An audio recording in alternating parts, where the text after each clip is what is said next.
let's get started. So, introduction, I'm Dave. My name's Dave. I run a financial coaching company called More Than Enough. And this is my wife, Rebecca, and she runs it with me. So guess what? Financial coaching is all about accountability. And so here's my accountability partner right here, Rebecca. And hopefully she'd say the same about me. Yes. Okay, good. So tonight we are going to go all over the place. This is our bring whatever questions you have with you to about money, and we're going to talk about them. But before we do, we just want to give you a little bit of context of who we are, where we've come from, and as well, we want to share why we're here. Why would we spend 2 hours of our time talking about money for free for whoever will show up? And so I'm going to give you a little heads up because I'm going to share, and then Rebecca's going to share, and then we're going to ask you to share, why are you here? Why would you come to a seminar, even one for free? I know the price is right, so that's obviously one of the things. But why would you come to a seminar and take 2 hours of your time to learn? And we might have a few prompts to go along with that. So to start with me, the reason why I'm here is pretty simple. There's one statistic that, in a sense, for me, epitomizes why I do what I do, and it's this. Right now, the Canadian family spends about 11% of their income on consumer debt, on managing. So 11% of your net income is going to manage all of your debt, not including mortgage debt. And only about 0.6% of our income is actually going to given away to help the community that we live in get better in any kind of charity. And I think that I would love to see those two statistics get reversed. What would the world around us look like if 11% of our income, we're giving it away anyways, except for we're giving it to the banks, and I'd much rather give it to the charities and to the people who are doing such great work in our communities, where they're not going, hey, we need money, because you never hear a bank saying, we need money. They just seem to have enough, right? And so that is the statistic for me that says, okay, if we could flip those two, I'm a happy guy. So that's why I'm here. That's why we do what we do. Rebecca. So why I'm here is because I came along with him. I've been married to Dave for 28 years, and we have 5 kids. And he didn't always do financial coaching. So we have about 12 years ago, 2007, he left a family business where he was a mechanic, and he came home and he didn't know what he was going to do. But we had a colleague in another sphere, and she did financial fitness seminars, and we had some friends, and we called her up and said, do you do accountability? Do you do one-on-one stuff with people? Because there's some people we know of that could use some help, coaching or accountability or something like that. She goes, it's funny that you ask because I haven't started it yet, but I have the logo in my mind and the name, and it's More Than Enough. And the logo is like the puzzle piece that you see, which is the logo we have today. Anyway, that is what started the journey, and Dave joined up with her and started creating this coaching program. And of course, for me personally, he came home and told me he was going to be a financial coach, and I was horrified because I thought, no, that means we have to do this. That means if you're creating a program for people, then we're going to have to follow it too. So that was the start of the journey, and that is why I started. But then I realized as I was growing up and maturing that there's a lot of heart issues attached to our money decisions. Money decisions are really emotional, and we don't always talk about that in our world. So we want to talk about that tonight. But that is one thing. I think I'm an educator. I love to teach people. And that's one of the reasons why I'm here, is to help people see the connection between money and their hearts and what is motivating us to spend. Why, if we logically said to you, does it make sense that we spend more money than we make? You would all say, no, that doesn't make any sense at all. But that's that's what we do. And this current statistic is for every $100 that we earn, we owe 179. Like that, it's getting almost double. And we're going to talk more about that tonight, but like a few years ago, it was only around 148, and then it crept up to 160, 165. But in 2019, Canadians owe $179 for every $100 they make. So it's really not a great statistic, but that is one of the reasons I'm here, is because I long to see that connection between our heart and emotions and money, and to raise awareness so that when we go shopping, we might stop ourselves before we go into debt for it. So that's my big why. Good. All right. So before we give you the opportunity to, if you want to introduce yourself, you can. But before we give you the opportunity, I'm going to give you the goods of where we're going today. And that doesn't mean that you can say, okay, I got it, and I can leave and exit fast, because we don't want to do that. But here's where we're going to go today in our seminar. So we're going to talk about the 5 steps to financial fitness. And really, if we can dumb it down to 5 steps, I think everybody can do it. So create a mini emergency cushion. We're going to talk about all of these things in detail. We're going to talk about how to eliminate consumer debt. We're going to talk about what a fully funded emergency cushion is. We're going to talk about investing and paying off the mortgage. And then finally get to my favorite part, which is, hey, I have enough money to live on. I have enough that I'm not worried about it, and I can start giving some money away. And there it is. So 5 steps to financial fitness. They are in your notes. If they aren't, everybody's got notes. Page 2, I believe, was where you can start.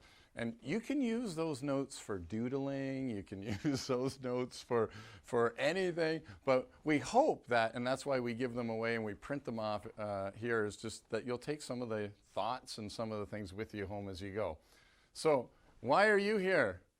This is the chance where we get to actually ask why you're here and what you can do. And so maybe some of the things, and I'll just kind of put some things up on the screen here. And if anything resonates, Reb's going to add on the other side some of the big why on the thing in case we miss something. So maybe you're here because you failed at budgeting. Maybe you don't know how to budget. We don't even like the word budget here, and we'll talk about that later. Maybe you're an impulsive spender, or you're worried about the future. Maybe you're surviving barely, but don't feel like you're thriving. Maybe you have a conviction that you just want to be better managers of what we have, right? Maybe you feel like you're out of control. Maybe you've got some plans and dreams, things you want to do. Maybe you're stuck on a treadmill. Maybe you're just like, hey, it's paycheck to paycheck to paycheck, and we want to do that. And then finally, you're just frustrated because you make good money, but you struggle making ends meet. So do any of those resonate with anybody here? Yes, you have to use them. I know, I'm not used to that. Yeah, are there any reasons you? So for me, I just wanted to get better overall with my personal finance. Okay. Because I haven't had the greatest track record. Like, it's nothing terrible, but it could improve. Okay. And I'd like to, I guess, plan better for the future so I'm prepared and on a better track. Okay. So one of the comments is that you just want to get better with your finances and plan. I guess that's what I hear. Plan. Instead of going in automatic mode. Right. Instead of going automatic mode. And yes, we're going to talk about that. It's my favorite topic. It is. Yes. It is. We even have an acronym for that. But anyway, we'll tell you about that in a minute. But we see a lot of people. There's a million reasons why people are in trouble financially. We have learned at the office, you know, when we started this journey 12 years ago, I had all kinds of judgments in my head about, you know, this is why people are just bad with money because. But life happens to people. People get sick. We have seen many people who've come to the office and say, I had to go through a consumer proposal or bankruptcy because I got sick and I couldn't work. You know, there's separations, divorces, like all kinds of stuff that life throws at us. And for anybody out there, to understand that there is help and that we're here to help people, and there's no shame or embarrassment of your story, even though sometimes it's hard. The stories are hard. So our whys for coming envelop all kinds of reasons, but but if people need help, it's a good place to find someone who can help you. So that's really our heart too. So So we're all motivated, and if you've come here, then you probably came because you were motivated by something. And there really are three things that motivate us when it comes to money. And number one, we're motivated by pain. And Rebecca's going to talk a little bit about pain, and she's going to talk a little bit about pleasure in terms of those being motivators. So when we move into action, these two are the starting. They're kind of like the kickstart. And Reb's going to talk a little bit more of that, and then we're going to talk about how we keep the kickstart going. Right. So nobody likes to be in pain. I'm pretty sure that if we could all go without pain, I was just telling someone today that I had, hand surgery in January, and I'm still dealing with the pain of that. Would I like it to go away? You better believe it.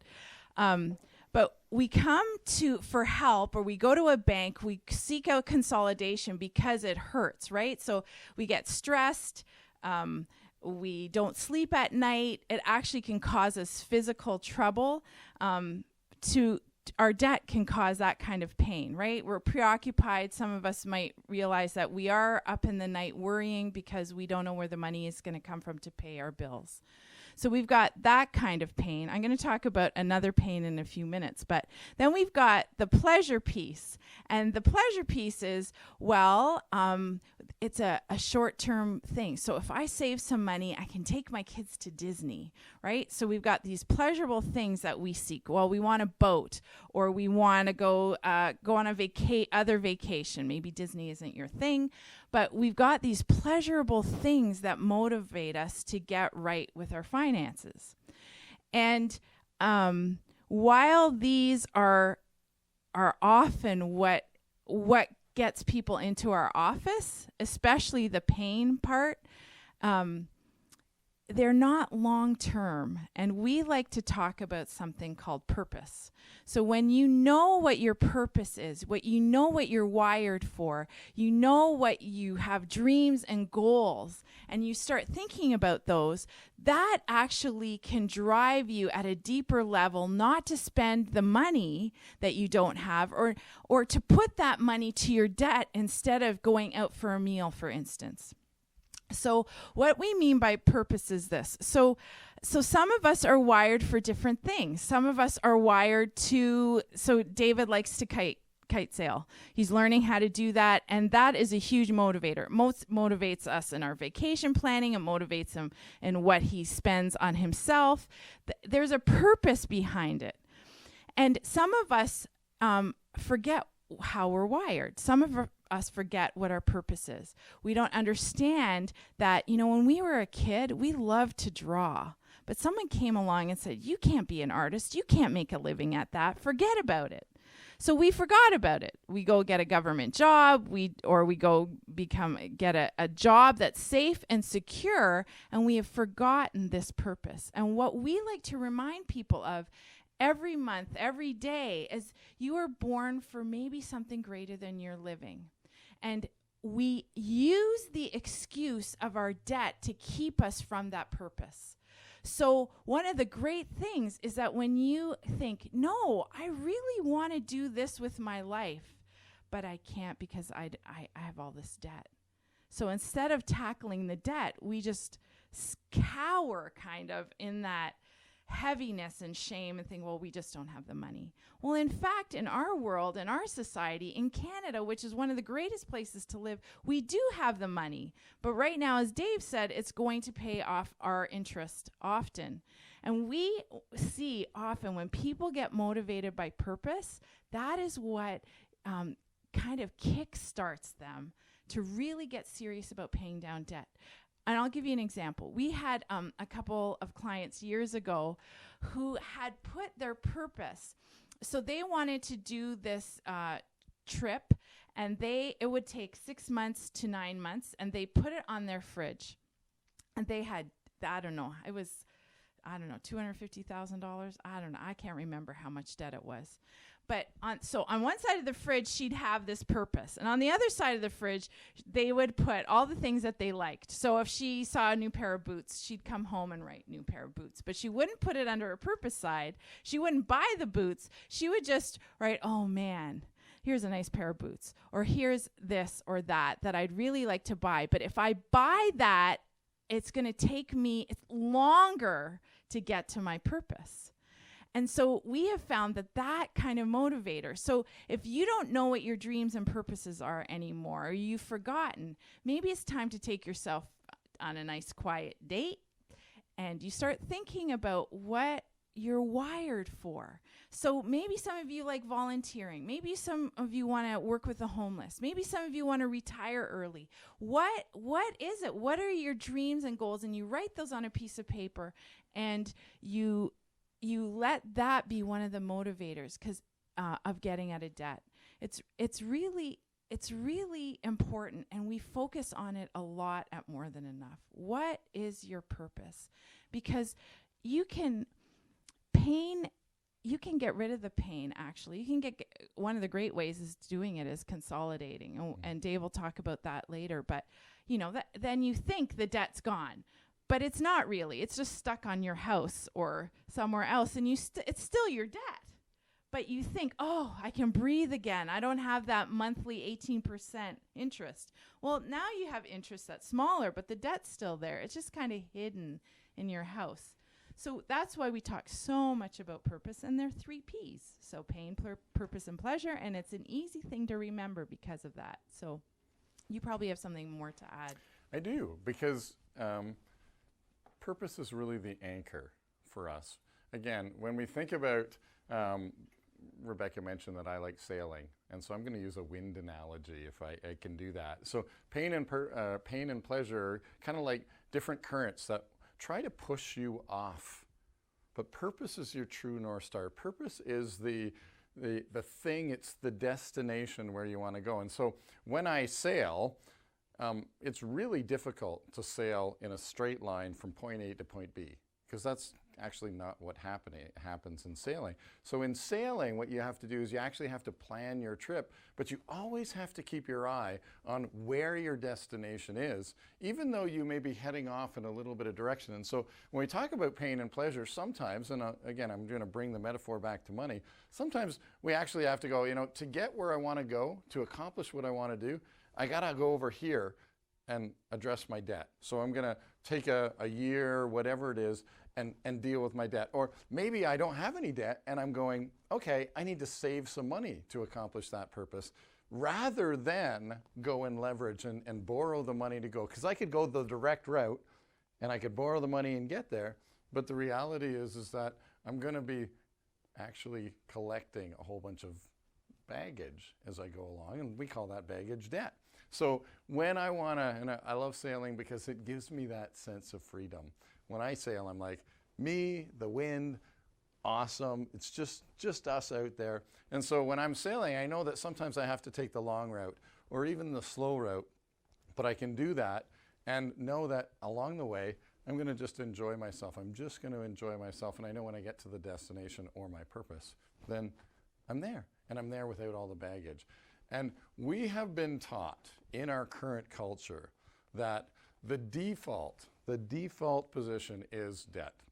If you want to accomplish anything in this world, you're going to have to use debt to do it. Except for when we talk to actually people that have a lot of money, that like Warren Buffett. I heard an interview with Warren Buffett recently, and he said, what's the number one kind of financial advice that you have? And he said, well, it's really quite easy. Spend less than you make, avoid debt, and that's it. And we're all going, okay, now this is a guy who, is super smart, makes money, but those were the 2 pieces of advice that came right at the top of his list. And I thought, no, that's really interesting, because I'm nothing like Warren Buffett in terms of how much money I make, but we're preaching the same message. Spend less than you make and avoid debt. And so that's what we're going to talk about today. But so I just want to say that the one tool that will give you first off is actually to write that purpose down. Mm-hmm. Because if it's written down, and I mentioned it before on the fridge, if it's written down, it's always, you're reminding yourself, why aren't you doing that thing with money? Because you're going after that. Why aren't you doing that? Or your friends say, let's go for dinner. And you're like, no, I'm not doing that right now because I have a greater goal. And you can share that goal with people because it's a motivator maybe for them too. So that's your first, write it down and put it somewhere so you can see it. And we even put it on the handout for you so that there's a space to do that. Now, if you're a journaler or you're whatever, take some time to really dig into this idea that if I am crystal clear of what my destination is, what my purpose is, even if it's for the next 6 months, even if it's for the next year and a half, even if it's kind of a lifetime thing and you actually figured that out. And I know for me, I didn't really figure that out. I'm going 6 months at a time because I can set the goal, I can achieve it, and I can make it happen. To write it down, get it on the fridge, and figure out how that goes. Okay, so you've noticed that so far we haven't talked a lot about money. A little bit, but we want to address these key concepts first because, as Rebecca alluded to, one of the things that we know about money is that it's not about the math. So many times when I'm meeting with people, they're like, I'm no good at money because I'm no good at math. Well, the reality is it has nothing to do with math. And I'm going to give you a couple of examples around that. And we're going to talk a little bit about marketing and media and the influence that has on us a little bit later. But that's one of the things that we can say, most of us, as Rebecca mentioned, we got it figured out. If I spend less than I make, I'll be all right. So how do we do that? Is that a math question, or is that there's an awful lot of things that I can spend money on question? And that's really what it is there's a lot of things in our current culture that we can spend the money that we have on it. And so there's no end to the things that we can buy, and there is an end to the amount of resources that we have. So we have to just get in touch with that. And so we're gonna talk a little bit about that in a few minutes, but the last key concept we want to do before we get into the practical pieces is giving. You'll notice that step 5 in our steps to financial fitness is giving, and we're going to put that right here because giving actually needs to be woven all the way through your financial journey. And there's an old proverb that says that the stingy man loses what he has, but the generous man seems to gain more. Have you ever observed that? No. The stingy man seems to lose what he has, and the generous man seems to gain more. That's the proverb. It's an old proverb and observation. I like to do it like this, and so we're going to do a little exercise, and really it's like this. So if you hold your hand out like this, and you fist out like that, so we can all do that together, right? Hold it right out there. Now, if you're going to receive something, it's pretty tough to receive anything. If I want to give you something, I have to go like this. I have to actually give you. So if I'm going to give you this little tool, I have to actually have my hand open to do so. And you have to have your hand open to receive it, right?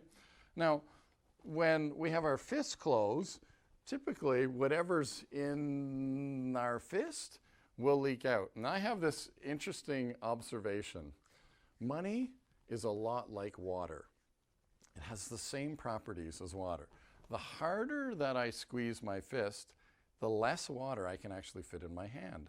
So when we go and it leaks out around the corners, and we use the same language when we use money. We say, I don't know where the money went. It seemed to leak away, right? We use that same language. So when it comes to generosity and giving, if I have my hand open, or maybe I do this, can I hold a lot more water in my hands if I do this?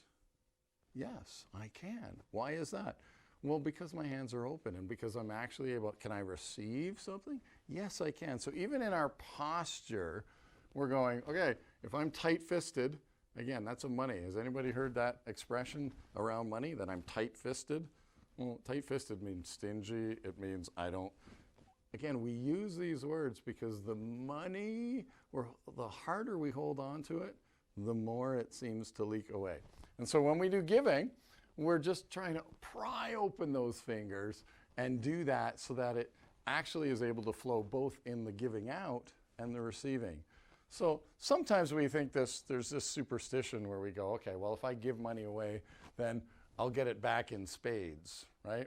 I'm not so sure I've seen that happen, where I give money away and I get it. But when I give, again, we give from our hearts. What is important to us in our heart, we do receive. And I'm going to share this little story about our 6-year-old. Can I do that first? So we have she's 8 years old now, but when she was younger, she was probably 5 or 6. And it's Christmas, so I'm going to set the scene for you. It's Christmas time in our house, and we have this tradition in our house that we have 5 children, and we all go out to the mall together a couple weeks before Christmas, and we all buy each other gifts. So we pick the names, and we go out in pairs, and we make sure that we can't tell who's buying who and what store they're going in. And so our 6-year-old was buying I don't know how was Justice, he'd be about, so Zachary? Okay, so he'd be about 14 at the time. And Christmas morning comes, and our 6-year-old is literally vibrating as we say, okay, it's your turn to give your gift to your brother. And she's like, I get to give the gift. And I mean, we had to coach her the entire couple weeks not to tell her brother what the gift was, right? Because she was so excited and she'd found this gift.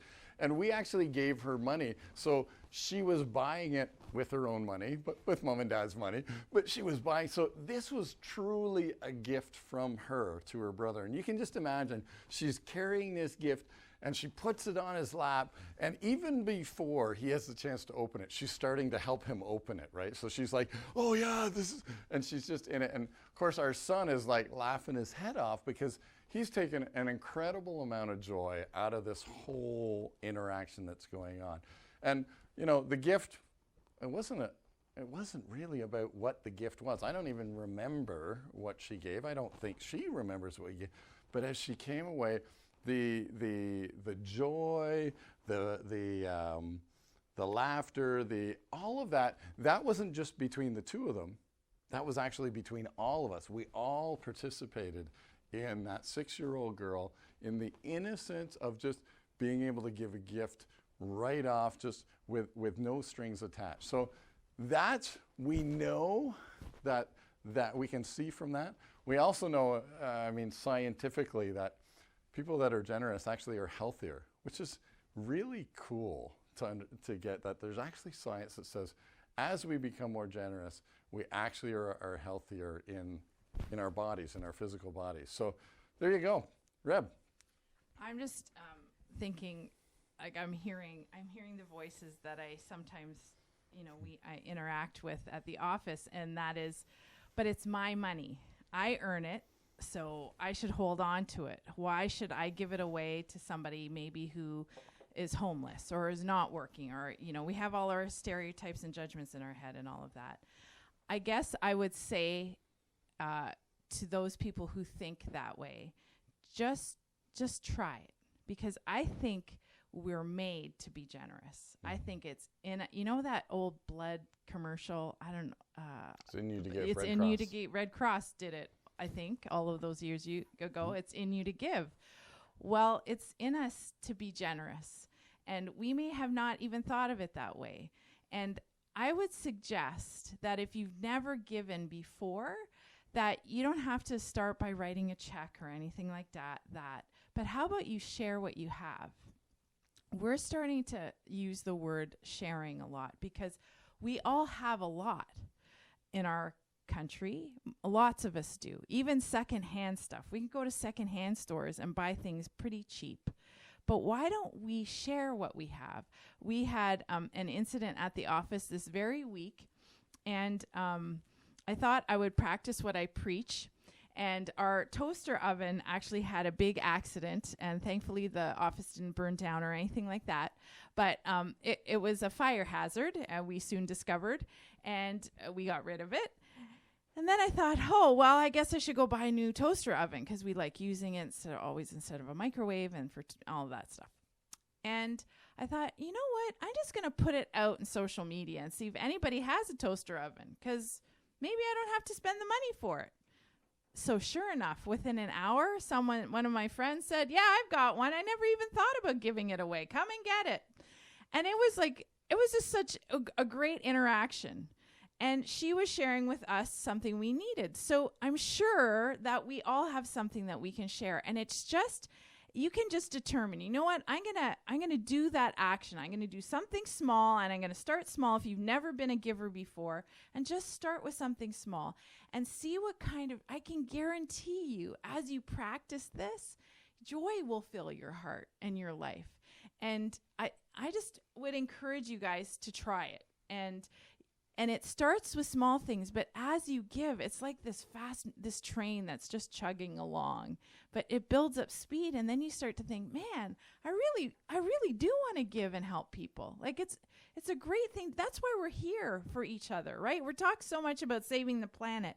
Well, we can share what we have and maybe save each other from more debt. So that's one of the keys also that we leave with you. So, but I think, sometimes all you have to give is a smile. That's also, have you ever been walking around, you just try smiling at people? Do it in an elevator. Kind of fun. Do it. Dave says do it in an elevator. So anyway, but I think there's a great video that we're going to show next. All right. So a few little chew toys. I don't know if they were chew toys, but I mean, again, the idea when we talk about giving and we talk about money, often there's this a little bit of a tension between the two. And we just want to address that right up front today to say, listen, as we get to the, shall we say, the practical part of tonight in terms of managing money, having some of these key concepts right up front. The fact that we gain so much more. Joy is something that money can't buy. We get some of that from giving. We get some of that from knowing our purpose. You can spend money on it. Money, again, is the tool that we use, but we have to apply that tool to the proper thing. So if we know our purpose, if we know that we can invest in something greater than money can buy when we do that as giving. And then again, the first key concept that we talked about is just simply knowing what it is we want to accomplish. And so, all right, so here we go. We're going to get into the practical part. And when we talk about money, there's really this favorite acrostic that we like to use: financial awareness creates empowerment. And it's on your handouts if you want to fill that in, because we left it blank for you. This is so key. You're going to hear us say this over and over and over again, not just tonight, but anytime you hear us speak, because financial awareness creates empowerment. We are right now in a culture, in a place here in North America where using plastic is convenient. I know I'm not necessarily a plastic basher. There's lots of people when we talk about money that talk about we should cut up credit cards. We actually have a little tool right here to help with that. If anybody needs to do some plastic surgery, I'm very good at it. In fact, I've been trained to do it. Watch, it's really, I'm demonstration. There we go. Plastic surgery just happened in our midst. And if you have some plastic that you want to get surgically removed, we have the tools for that and the expertise. So we can do that. The key to this is as we talk about financial awareness, plastic is one of the tools that actually disconnects us from our money. And this is why it's such a dangerous thing. It's not the plastic, but it's the fact that we actually become disconnected. So how many of us, show of hands, get paid, and we get paid by check or cash? Nobody in the room gets paid check or cash, right? And that's simply because as we get more and more convenient, we get this electronic transfers, it's numbers on a screen, and most of us actually don't process those numbers very well. We need to have something tactile for us to be able to learn to become financially aware. And so for some of us, we kind of know when our paycheck enters. I think I got paid every Thursday. maybe it's Wednesday. I'm not really sure if it's at midnight or the night, but it doesn't really matter. Yeah, it does matter. We need to become financially aware. We need to get reconnected. And so one of the ways to do that, and we're going to do a little bit of sharing together to figure out how we do that, but recognizing that our culture is slowly moving us in the name of convenience, moving us away from being financially aware, from having that tactile experience. Are you going to talk about? Yeah, a little bit about that. So, does that make sense? Like, I don't know if you feel like you know what your money's doing. Do you feel like you know what your money's doing? Like, do you know where your money's going and you're aware of when it's coming and going in your bank account? And Yeah, I've been tracking it the last okay. And has that been working for you? Just to pay attention to that? Yeah. I know, like, when it's going in and out and Yeah. what's happening. Right. So getting aware of your finances is just a huge thing. Sometimes we don't want to be aware. Sometimes we don't want to know how much debt we have. We have people who come into the office, and maybe you're one of them and you haven't done your taxes in a number of years. And it's one of the things we need to do in our culture. We need to do our taxes. It's money that we have to figure out that we owe or they owe. The CRA owes us. It's good to know. But sometimes we feel like we're so far in, or we're so disconnected, as David said, because we're using plastic, that we need to get connected. So one of the tips is getting connected. So if you need to use cash, then use cash. David always says that you can save 20% just by not putting it on the credit card. And the example of that is this. When you go to a grocery store and you know that you have $200 cash in your wallet to pay for groceries, you go to the checkout and it's $221.13. Well, what do we normally do? Well, we're just like, I'll just debit it or I'll put it on my card, right? We seldom put the food back. But maybe we should start putting the food back. If you leave your cards at home and just carry the cash, then you only have $200 to spend. And that's an automatic way of saving money if we leave our plastic at home. Sometimes we say you can cut it up, but you can also stick it in the freezer and in the middle of some water and stick it in the freezer if you know that you're not great with credit. And one of the other things we always say is if you came to our house and we have lots of trees at our place and I handed you a chainsaw and you walked into the property and said, here's a chainsaw, why don't you go cut some trees? Well, you might not go out and use the chainsaw because you're not good at it yet. And some of us, and me included, might not be good with our credit cards. And that's okay. And it's okay to say, I'm just not good with plastic. I just need cash. And there's nothing to be ashamed of when it comes to that. It's just like a chainsaw. We need to be trained how to use the chainsaw. And our culture, we go to university, and what's the first thing they hand to? I don't know if you have been to school or anything, but the moment I walked onto Carleton University 30 years ago, they were handing me a free t-shirt or towel, I don't know what it was, and an application for a MasterCard. And nobody taught me how to, well, my parents did, but lots of us aren't taught that can become a dangerous thing because we don't have always the money to pay it back. One of the things, and that is just getting financially aware, is knowing where your money's going. And we talk about tracking our spending. So if you collect your receipts, if you want to write it down on paper, how much are you spending at Tim Hortons? You might be surprised at how much you're spending at Tim Hortons. So you might want to become aware of that. There was one woman who came to a seminar one month, and the next month she came back, and told us, I realized I was spending like $60 at McDonald's a week. So I went and got my food at the grocery store. I started taking coffee to work so I could save that money. And she was so excited. It was like this big, just all she did was just become aware of where her money was going.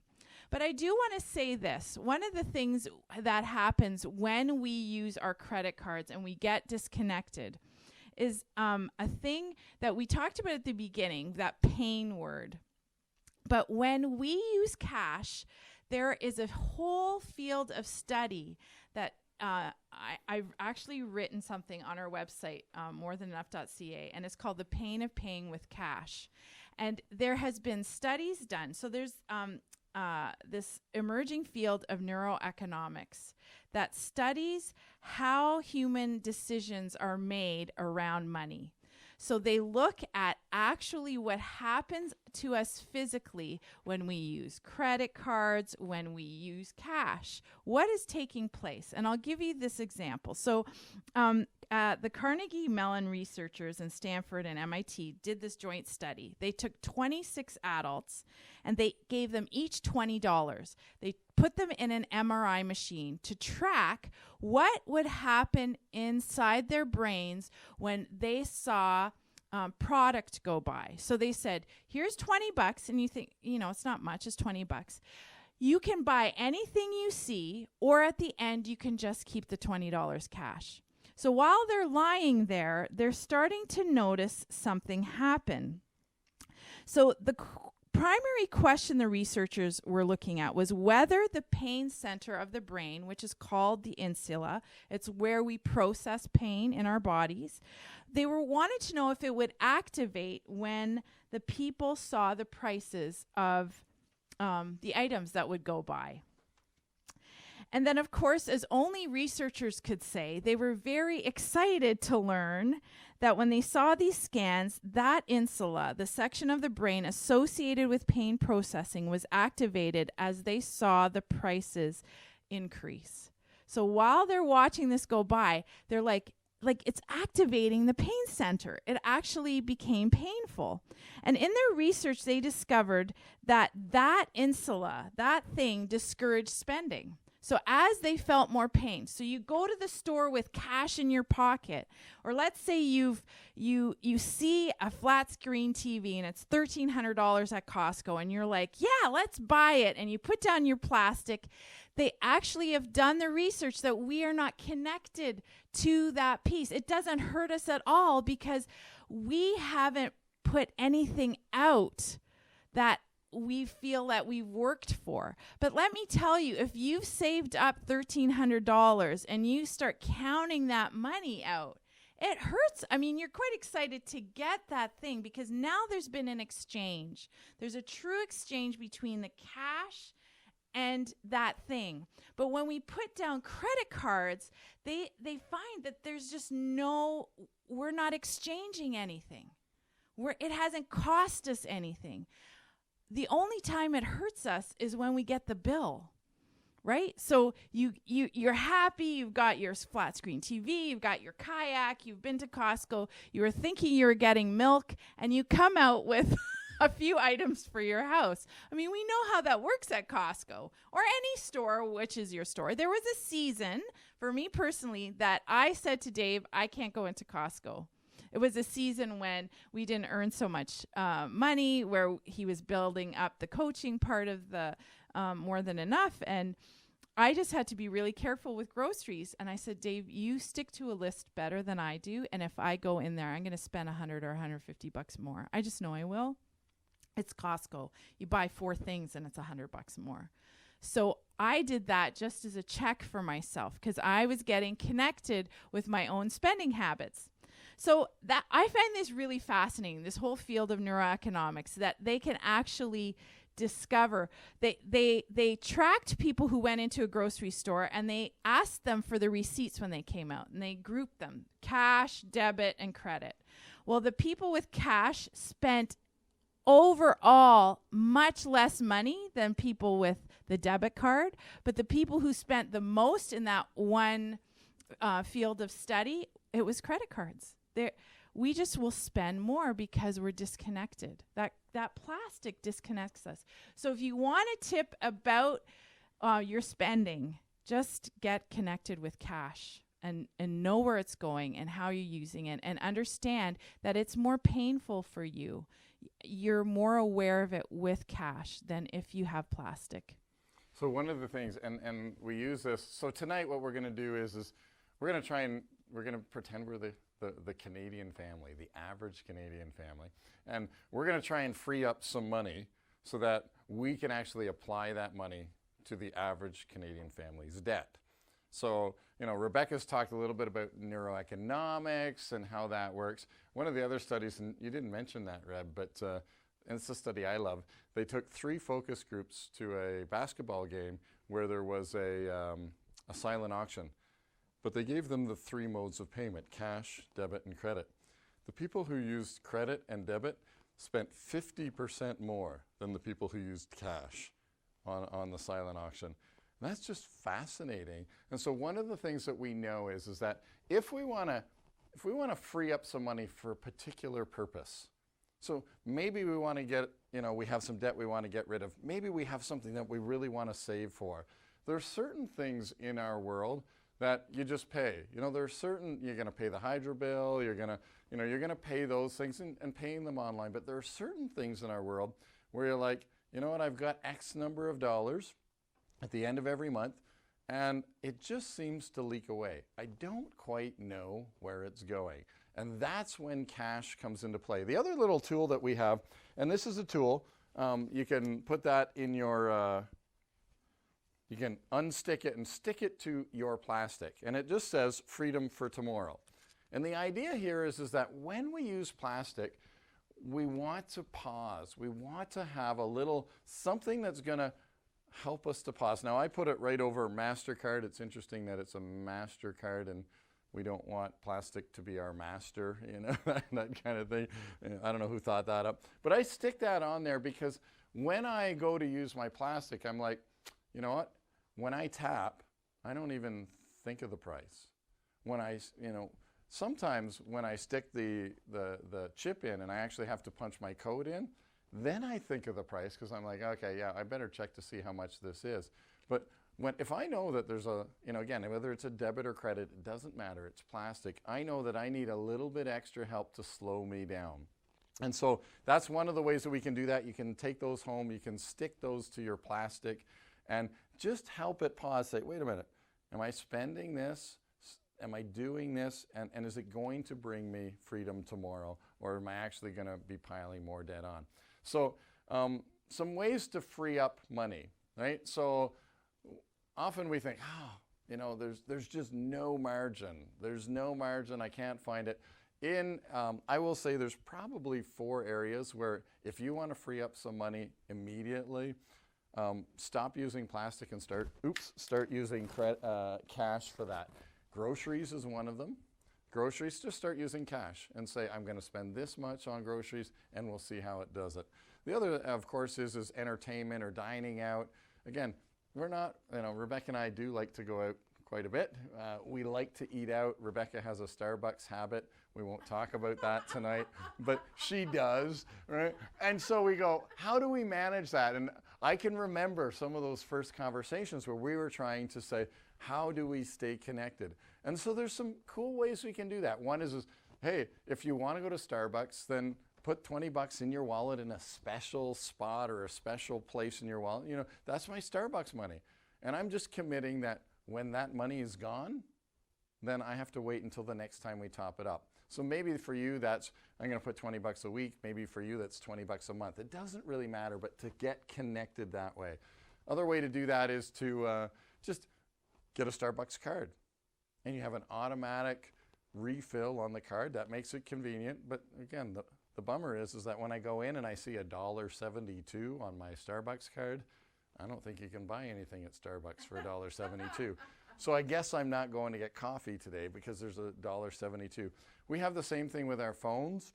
Now, phones are fun because the reality is we can pay with our phones, but we can also use it as a tool to help us stay in control. So one of the tips that we have with groceries, just in way of convenience, is that Rebecca and I use the same card. And every week we charge this card with a certain amount of money. And so we both know that when we're out, if she's at the grocery store and she's going somewhere, or I'm at the grocery store, I just check my phone and go, oh, what's the balance on the card? And then I know immediately whether I can go to Costco and spend that extra bucks or whether I have to just pick up milk on the way home and that's all we're having for dinner, right? Whatever it is. So becoming aware and doing that. And cash is one of the ways that helps us to do it. So we want to free up some money.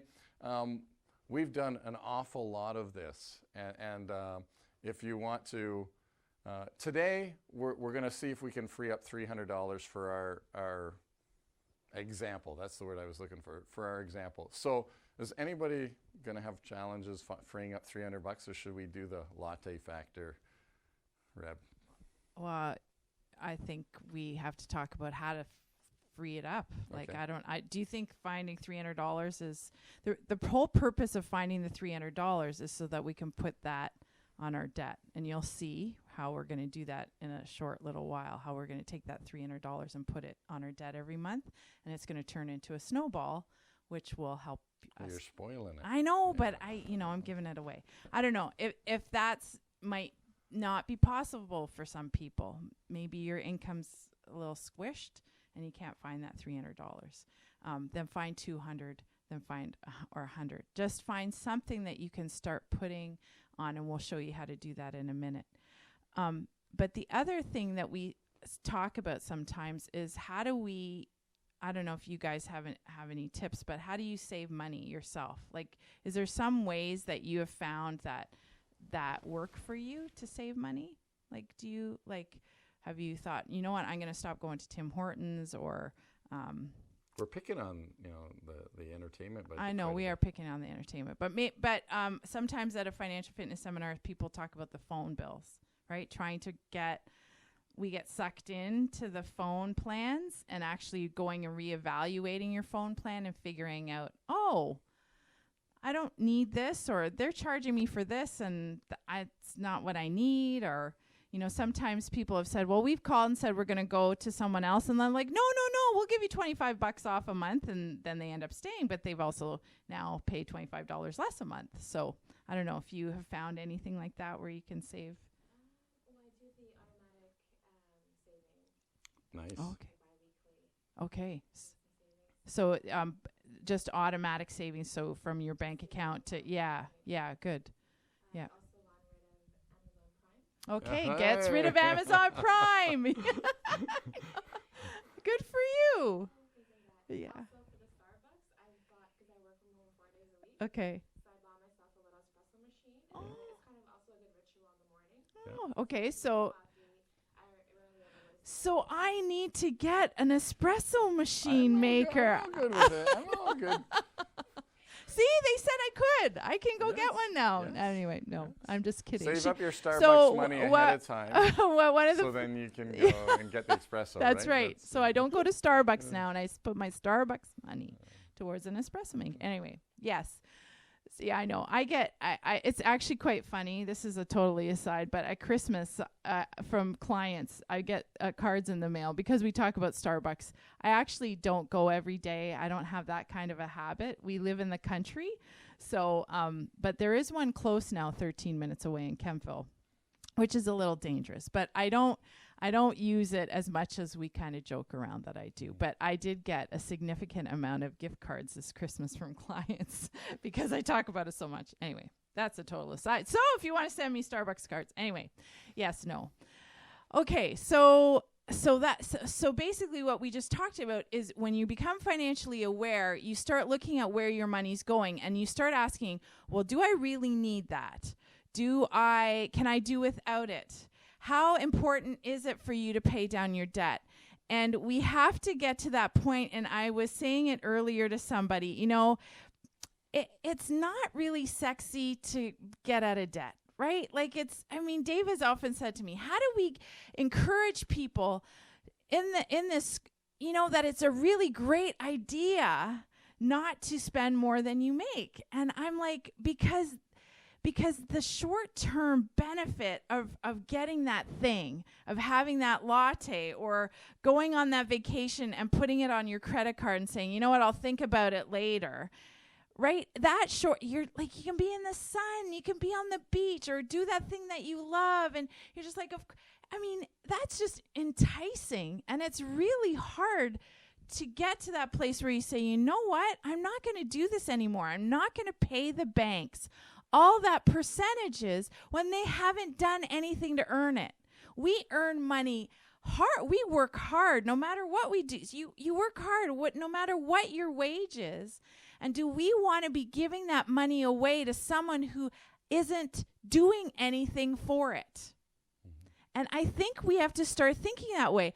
If you want another tip, sit down and figure out what the interest is that you are actually. Don't do that. Oh, that's yeah. That's like depression, right? No, I know, but I mean, if we want to face it and you really want to get a reality check, that's part of facing your finances. What are we at? I mean, you're a Dutch guy.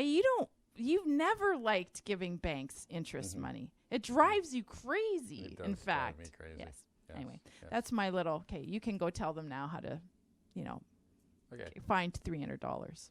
So the real key, and again, we'll use $300 for our example today, but the real key is you have to free up some money that you can consistently do without. And so maybe it's reorganizing your technology bill. Maybe it's saying, hey, I can change my entertainment budget. Maybe it's the grocery plan that we can do. All of these things, pulling a little bit of money from each is going to line up and actually allow you to free up some money. And the purpose, again, the real key is that, and today we're going to talk about the average Canadian family and what their debt is, and we're going to go through the example to pay off the debt and just to see how that can be done with $300. So the idea, and one of the big concepts there, this is how we react, right, is like, but can I capture? And I will say, wherever that money is, the only way you're going to consistently do it, and you mentioned it, is part of that is just taking it right off the paycheck every 2 weeks before I get there. It's an automatic thing, and I'm moving it out of my checking account and I'm putting it somewhere else so that it's not in my checking account. And that's part of what we call planning what you spend and then spending what you plan. So most of us learn things about money, in a sense, from a reactive paradigm. And what I mean by that is this: we're constantly trying to find out where the money went. And we want to change that paradigm a little bit today to go, you want to take the money and actually direct it and tell it where to go. Money's got personality. If you don't tell it where to go, it just gets up and leaves. And so as we do that, the idea of planning what you spend allows you to go, okay, when the money hits my bank account tonight, I already know that it's going here, it's going here, it's going here. And some of that money I can automatically happen. It just automatically, I set it up, whatever, maybe it's a rent, maybe it's a mortgage, maybe whatever, it's automatically set up. But there's a certain amount of money that's going to end up in your bank account, and that's the focus of the money that we want to find our $300 from. And we want to go, all right, how do we do that? We have to spend that money ahead of time, because if you try and track it from kind of the where did it go, then what happens with that? We have an argument, right? Because like, oh, honey, where did you spend? I can't believe you spent that much at Starbucks. We're going to pick on Starbucks tonight. And that's that conversation, just right there and then. There's no end to that conversation except for a bad end, because we can't change it. If Rebecca spends $50 at Starbucks, then the money's gone. So why are we arguing about it? Now, if we plan to spend $50 at Starbucks, then Rebecca can go out and do that. And she can do that because, hey, we planned it, we know the money's there, we're going to make sure that it is. So when we talk about financial awareness creates empowerment, it actually empowers us, not only in our communication, but to accomplish the things. So if we look at it and said, I can't believe, I don't want to spend $50 on Starbucks. Do you want to spend $50? No. There's more.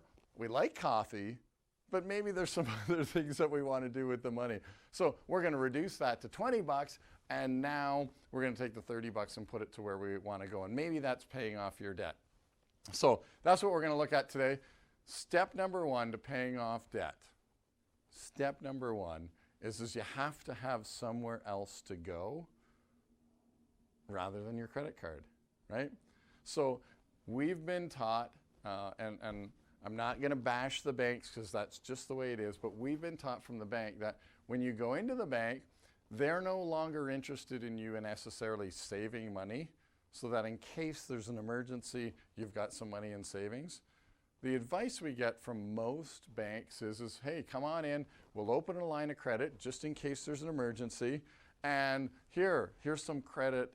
Banks now have changed from what we used to call savings to now selling money. They're selling credit all the time. And that's just the environment we're in. Again, I'm not a bank basher. My sister is a banker, so I get it. I'm in the financial industry.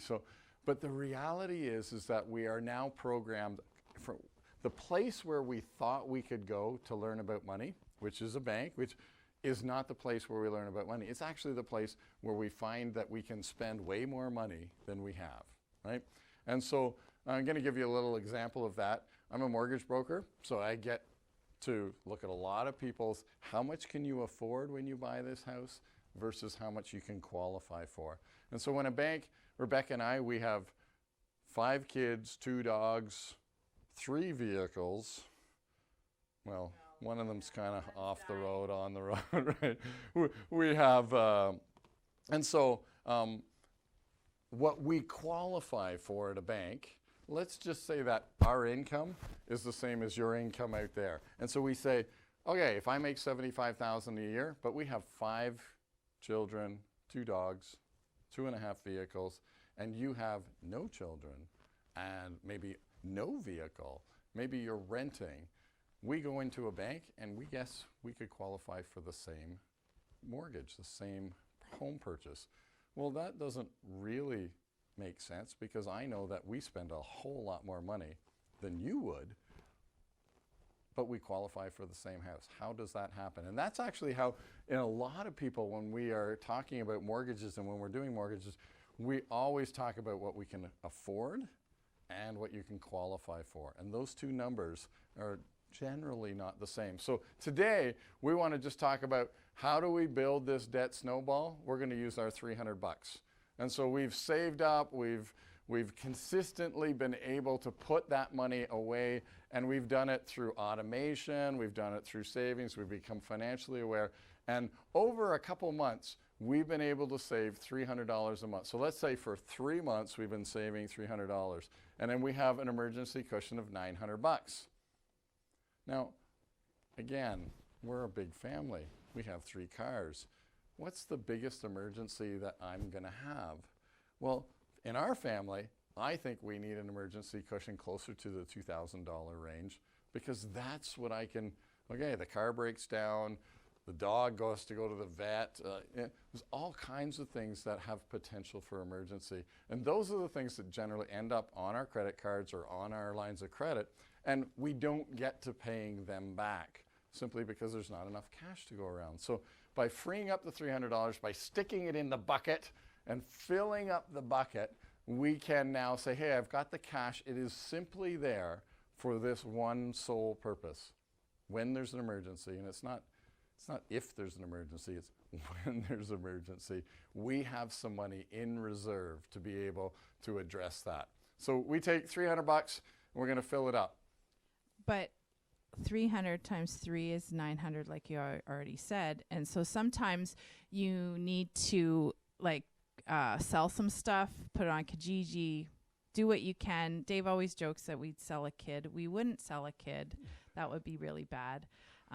Although one guy always said, you sell so much stuff and you get so determined you're going to do this thing that the kids think they're next. That was the phrase. So once you have that emergency cushion, you have to understand that we always say this. We just put it out here at every seminar. Christmas is not an emergency. Understanding what your emergency is. Christmas happens every year. And sometimes we treat our emergency cushion like our Christmas fund. But you can have a Christmas fund. You can set aside money when you start planning what you spend and spend what you plan. You know that Christmas is coming. We should set stuff aside. Some people start shopping for Christmas in July. There's a lot of that going around social media. Everyone's celebrating Christmas in July these days. So that I'm just putting that little plug in there so that you understand what an emergency is. And we sometimes say in our house, we used to say that tires for our vehicles were an emergency, but we've gone through so many tires in the last 2 years living out in the country, and the potholes We actually probably should have that discussion sometime about our tire fund, because we need to start one. Yes. Good point.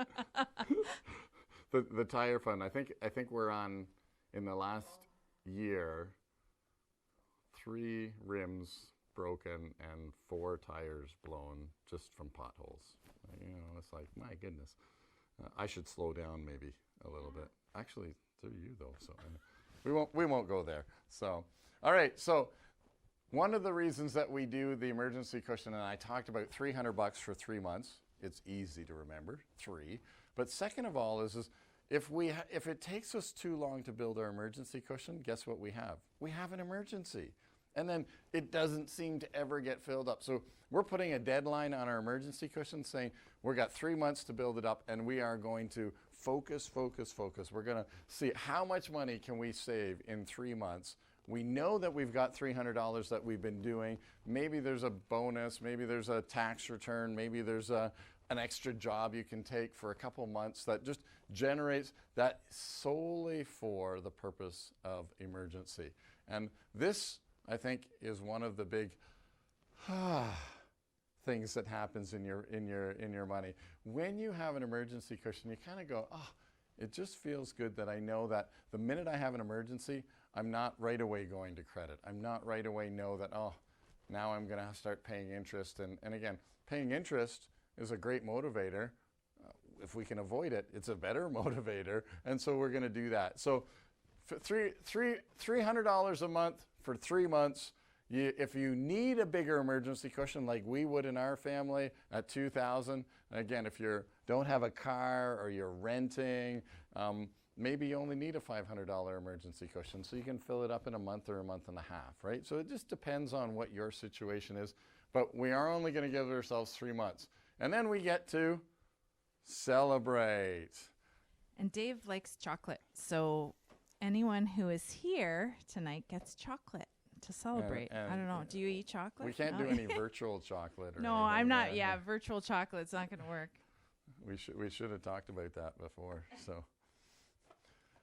So the real key, and it's so important, while Reb's handing out the chocolate, to recognize that we need to celebrate. We need to acknowledge these wins. After 3 months, I am like the biggest fan. And if you get your emergency cushion filled up and you're like, call me, send me an email.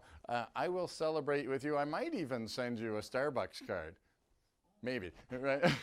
But the reality is we need to acknowledge this. This is part of just motivating. And so when we're going to talk about paying it off debt, this is the average Canadian family right now.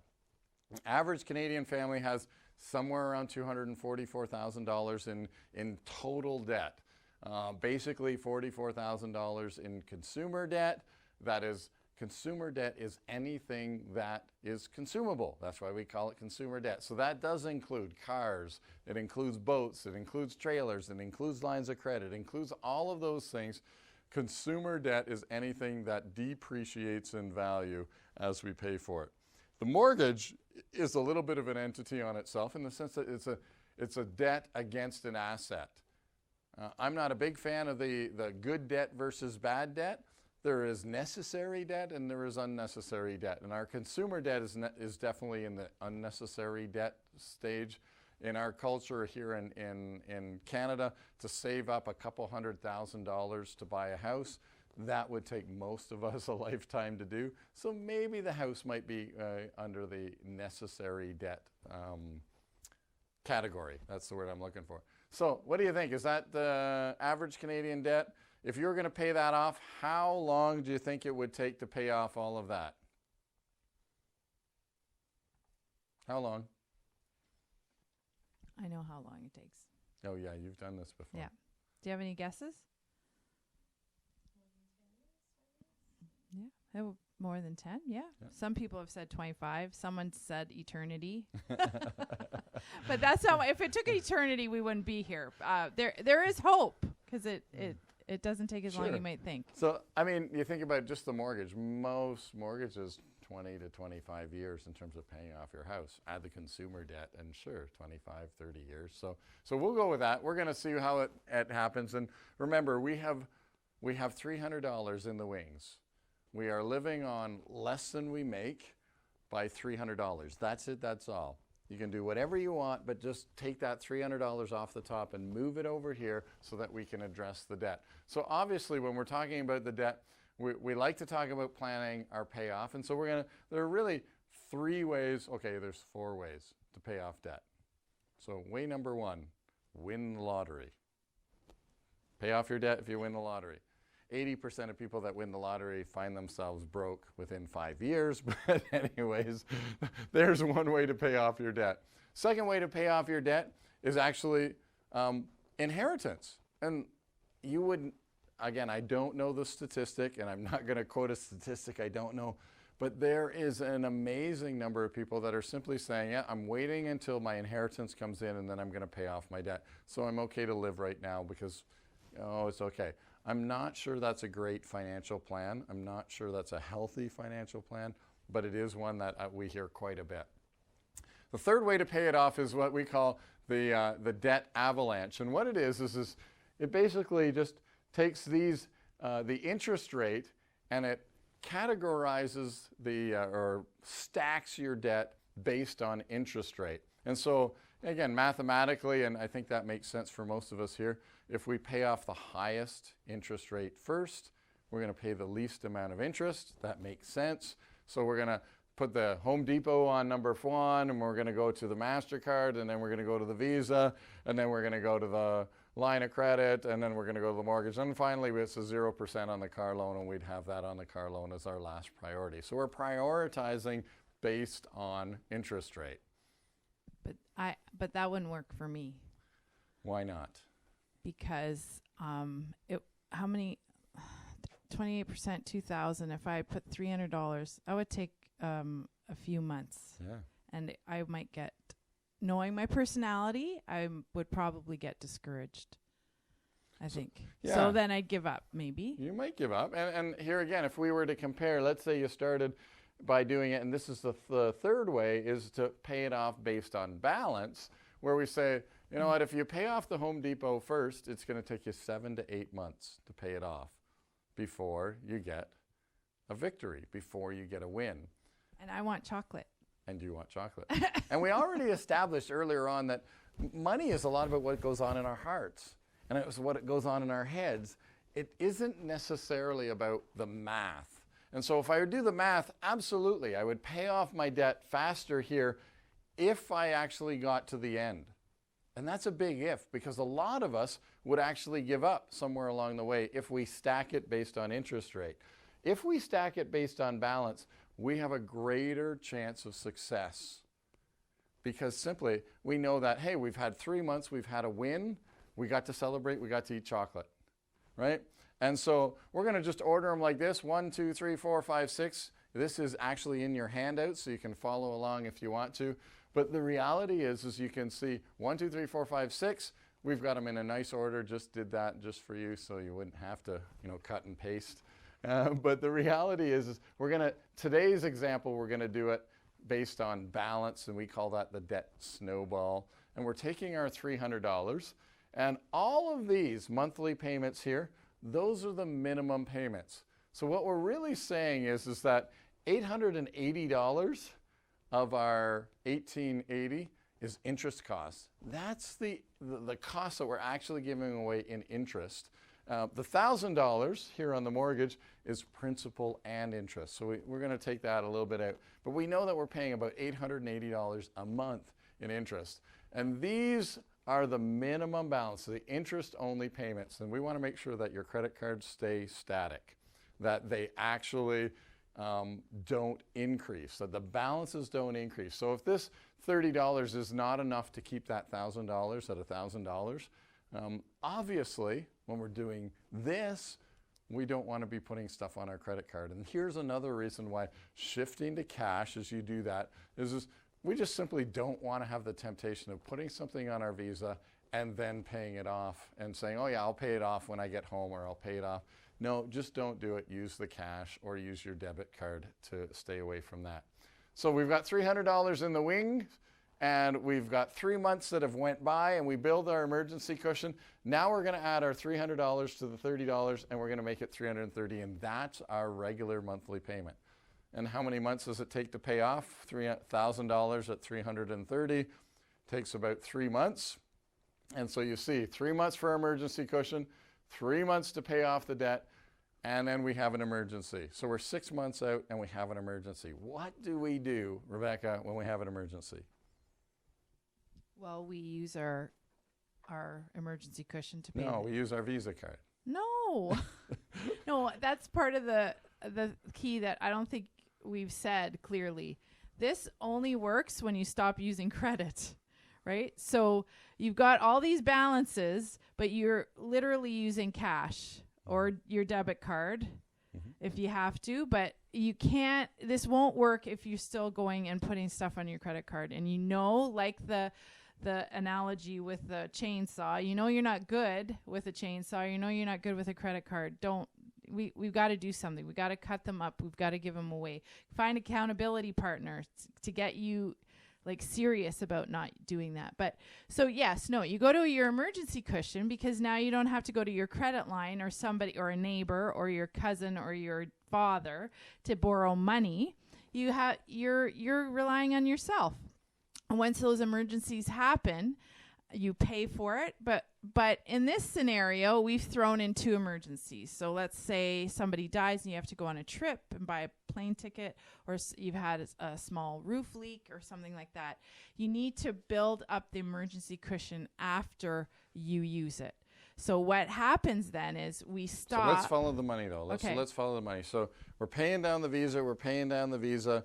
Oops, emergency happens over here. Okay. And we say it's one big emergency for $600 bucks, because that's what we know. It took us 2 months to refill it. We have $300 a month that we're putting towards away. So we know it was a $600 emergency. We go, okay, I stop paying the Visa card. I take my $300 that I was using for the Visa card and I fill up my emergency cushion again. And then once it's full, once it gets back up to that top part, then we go back and we start paying the Visa off, and then we use that $330 to run the Visa down. Is that right? Does that make sense? Some people, when we teach this, don't, we get chocolate. We get chocolate! So as we do that, of course, the Visa gets paid off, even though we're 8 months out. You saw it took us 3 months to build the emergency cushion, 2 months for us to be able to pay the Visa, or to fill up the emergency cushion again, and another 3 months for us to be able to pay the Visa off. So then we get to celebrate. Really key to celebrate. And you know what? Like, Rebecca, we like to celebrate. So maybe you just pause for a month and you say, you know what? The $300, my emergency cushion is full, my Visa is paid off, and I'm okay with taking a $300. Are we okay with taking a $300 not yet. celebration? Really? I don't think yet. I think I could. It's a big deal to get that first victory. True. And again, it just means you pause for a month. So you continue to pay the minimums on all your credit cards, your emergency cushion, and you're like, I got $300 extra this month. Let's go celebrate. Maybe you say, okay, we're going to split the difference and we go $150. Whatever this celebration is, don't go buy that big screen TV for $1,300. Right. Don't do that. And I would say here, some of these things we forget to mention, but we don't do diets. So we're not encouraging you to have a financial diet so that, you know, once you start paying down this debt, you know, you can't do anything anymore. There is a little bit of healthy spending that you can still have $20 in your pocket, like he already mentioned. I remember when we first started doing financial coaching, I thought he was going to give me a budget, and it would be like, you know, chiseled in rock, and I'd have to follow it, and it felt like it was a chain around my throat. And when he came and said, no, we're going to do a spending plan, and we're going to put that, if we have the cash flow for it, sure, you can go to Chapters and get a book and buy a coffee. We're going to plan. But we're going to plan for it. And that way it gives you a little bit more freedom and breathing room. So even while you're paying down debt, to me, it's really important, especially in a couple and in a family, that you talk about what could could help you in this process? What small things could you have to have having the $20 freedom a week, or $20 every 2 weeks? Yeah, it might sound like not a lot, but it's just enough to say, you know what? I'm not on a diet. It's not like I can't spend any money because I've got this $20 in my pocket. I think that's really important for your emotional health. Just saying. Okay. So for your Starbucks health. For my not always Starbucks. I know, that's my problem. It's not always Starbucks. I'm making you be the bad guy. Not really. She's not really the bad person. So we have a celebration. We take a pause and we acknowledge the fact that something has happened and it's significant. And that's the point is that, again, whatever's happening in the rest of your finances, right here in this example, all we're doing is we've carved out that $300. And we're not asking you to increase that $300. We're not asking you to change that. All of your other spending is happening over here, and you're just carving out, whether it's $300 or $200 or $100, you're just carving out that consistent amount. And we've been at it for 8 months, and we've got now $330 to spend because we've just added the minimum payment off the Visa to our snowball. And we add that in and we say $330. Now we're going to add that to the minimum payment, the $70 we were paying on the Home Depot card. And this is the one that I'm motivated for. It's 28%. We've got there. We're kind of pushed through that Visa one simply because, wow, I want to pay that 28% off. And so now we've got $400 that we can apply to the Home Depot card. 5 months, Home Depot card is paid off. Bing, bang, boom. Shucks, I had an emergency. Again, what do? We pause on the Home Depot card. We use that 28% to motivate us to get that emergency cushion back up. And it might be in this case, it might have been a $700 emergency. And so maybe it's one, maybe it's two, maybe I had to, Christmas came during that period because it probably did.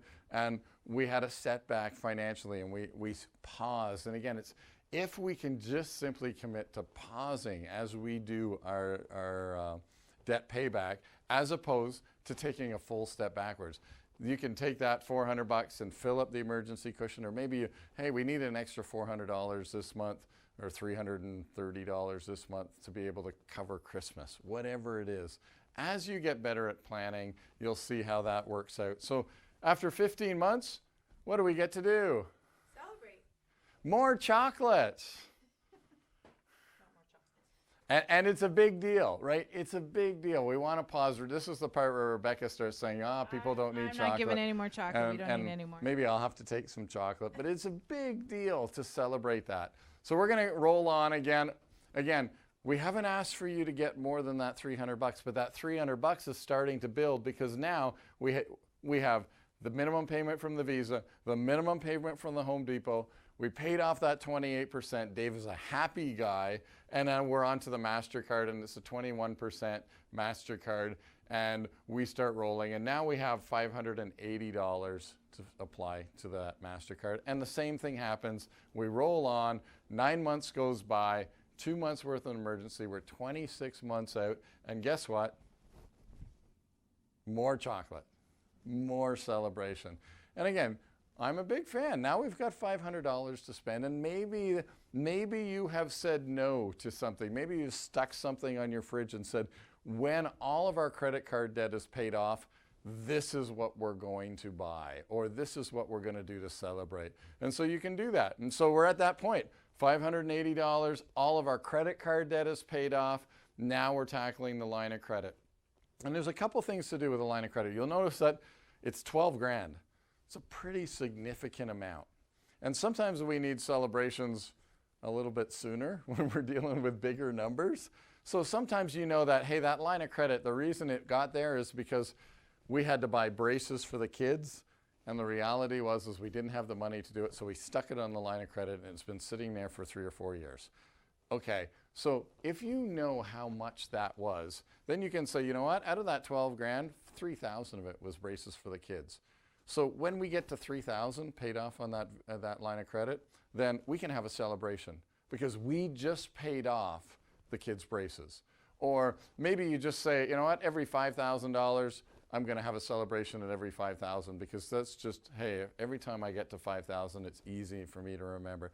So those are some things. Celebrating is really important. Reb and I like to celebrate, and it's really important to do that. So we've got $680, and that's what we're going to use to apply to our line of credit. And again, the math is pretty simple. It takes us 17 months to go there. And in the 17 months, at this point, we've kind of been at it a couple years. So the Christmas doesn't become an emergency. So the snow tires for the car don't become an emergency, because remember, we freed up $300 and we've only asked you to keep that $300 chunking away at your debt. Maybe you got a raise at work. Again, a couple years have gone by. Maybe you got a raise at work. Maybe you're just better at planning. And so the emergencies become fewer. And of course, we've got more money to apply to our emergency when we have it, as we'll probably have $600 or $650 to apply there. So as we do that, one emergency, we're 44 months out, and Celebrate. Chocolate. So we get to celebrate again. You're not handing out any more chocolate. Okay, they've had enough chocolate. We can have more at the end. So here we get to the end. Now we can, you follow that rhythm. We see it's the same thing over and over and over again. The car loan happens, and the car loan is really interesting because it's been a 0% car loan, and we've been paying it for 44 months. So if we do the math, $500 a month for 44 months equals $22,000. So that car is actually almost paid off. There's only $2,000 left on the car. So while you've been paying off all your other debt, that $500 a month that was your car loan was 100% principal, and it's been paying it off. So now we got 46 months, and the car loan's gone. What do you do when you pay off your car loan? What do you do when you pay off your car loan? Save for another car. Well, you at least save 1 or 2 months, because you know the minute that you pay off your car loan, it's going to break down, right? You know that's planned obsolescence, so to speak. So take a moment, pause, and say, you know what, we're going to build up our emergency cushion a little bit. And so you might want to do that. But now you have $1,180 of money that you don't, your $300 that we started with has turned into $1,180. We have $1,180 every month that we don't need to live on. Because remember, we started with $300, and then we started collecting all of those minimum payments. We were paying those to the bank. We've collected those, and now it's $1,180 that you get to spend any way that you want as you move forward, because you have no consumer debt. You're not giving it away. Now again, we're 46 months out. It's taken some time to get here, but we certainly are ready for a little bit more, right? And so maybe you take a family trip. Maybe you buy something special for Reb. Maybe the car does need an upgrade. Well, now you can say, oh, well, with $1,180 of money that I don't need to live on, and that's not magic money. It didn't come from anyone. It was money that you were giving away to financial institutions that you've recaptured 1 month at a time. So if you need a new car, maybe you need a new car. Okay, $7,000. Oh, I just got to wait 6 months to go do that. Maybe we're going to go on a vacation or do a family trip. Well, it takes 6 months to plan that in our family, so that's okay. We can do that. Now we're going to move on. Once you've done that, and it's again a big deal. You've been at it for 4.5 years. It's a big deal to really pause and say, well, what was the thing that we were going to do? What's the purpose when we got rid of all of our consumer debt? What are we going to do? And so you might have been thinking about that already. Maybe when you started the whole journey, you said, once we get rid of all of our debt, this is what we're going to do, family, or this is what we're going to do, Rebecca, to your spouse, or maybe you're just making a promise to yourself. So that's what we got set. We got our emergency cushion at, again, around $1,000, maybe $2,000, whatever it is. It's still not fully funded. And a fully funded emergency cushion simply means 3 to 6 months worth of expenses in a bank account that is designed to just accommodate those big ticket items that might happen. You don't have any consumer debt. I like to call this my self-funded line of credit. This is where you get a little more latitude. When you see something and you're like, you know what, we want to upgrade some windows, or we want to upgrade something in the house. Well, we can get started. We can continue to save because we got $1,180 that we're not living on, but we can go and start on that. And so, again, if I was something in our emergency cushion that we can't forecast, then we can add it in. And after 10 months, we get $11,000 in the bank. So if I do the math here and I go, all right, 46 months to get rid of all of our consumer debt, 16 months, in that 16 months, we went for a really good trip, or maybe we bought a new car, we spent some money doing that, and then we also got a fully funded, we got $11,000 sitting in a bank account that is really not used for anything. It's my self-funded line of credit. Then we're 62 months out.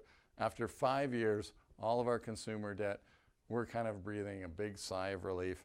And again, oops, I hit the wrong button. There we go. 62 months. And now we're going to say, okay, where's the mortgage at? Maybe, and again, this is the time, once you have it, you may say, we want to take that $1,180. Maybe I want to start, saving for the kids' education because I put that on hold while we were doing that. Maybe you want to start investing that money, and you can take that money. Today, what we're going to do is we're going to actually use it and apply it to the mortgage. So mortgage has dropped from $200,000 to $177,000 in the first 5 years. Not very far, right? It's a little discouraging that way. But we do know that somewhere in this 62 months, we had the ability to renew the mortgage. And when you renew the mortgage, if you're thinking and planning ahead, you can say, well, I want the ability to be able to double my payment. In this case, that's what would happen. $1,180, we're going to add that to the $1,000, and we're going to make it $2,180. $2,180 for 90 months. The total amount, all $244,000, gets paid off in 12.7 years. And the reminder here for all of us is we started with $300. And we consistently, strategically, diligently applied $300 to the money we were already spending, and we paid off the debt in 12.7 years, so almost 13 years, on $300. Anybody excited about that? I'm excited about that.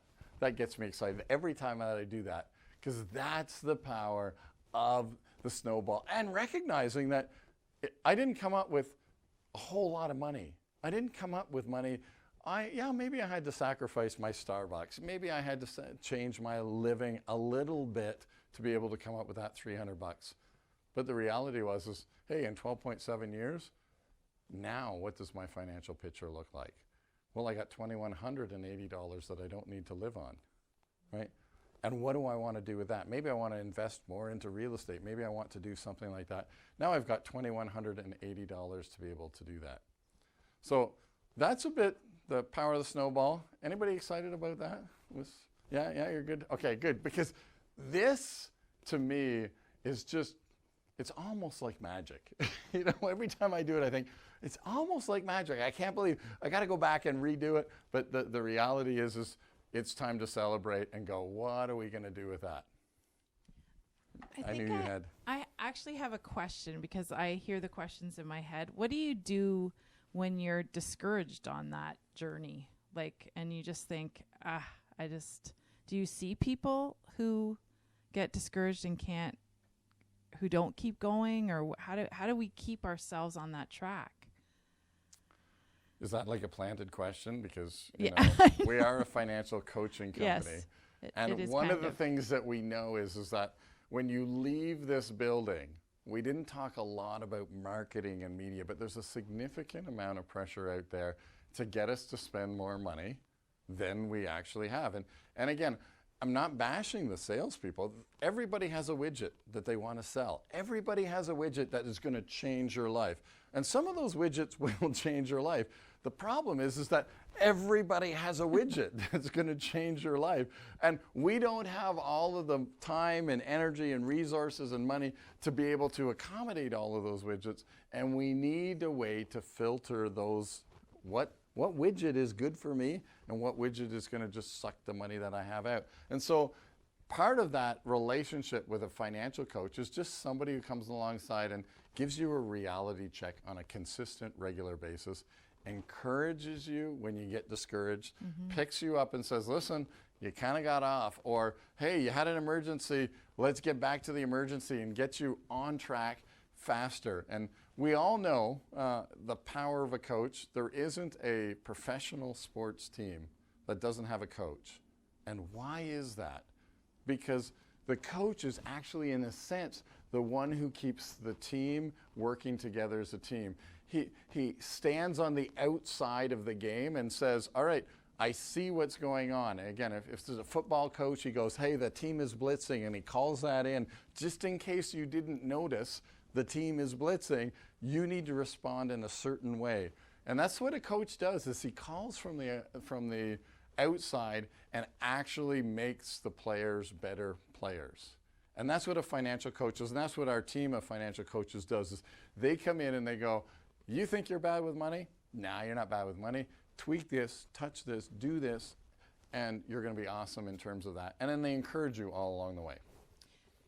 I mean, you see it in big letters, hope for today and freedom for tomorrow. Just having, I guess that's something that Lynn started all those years ago, that phrase, that we want to give people hope because it is possible. I think that's what we just want to encourage you with. It is possible to get out of debt. It takes vigilance.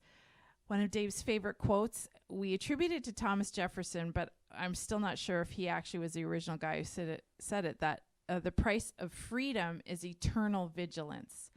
And getting out of debt takes hard work.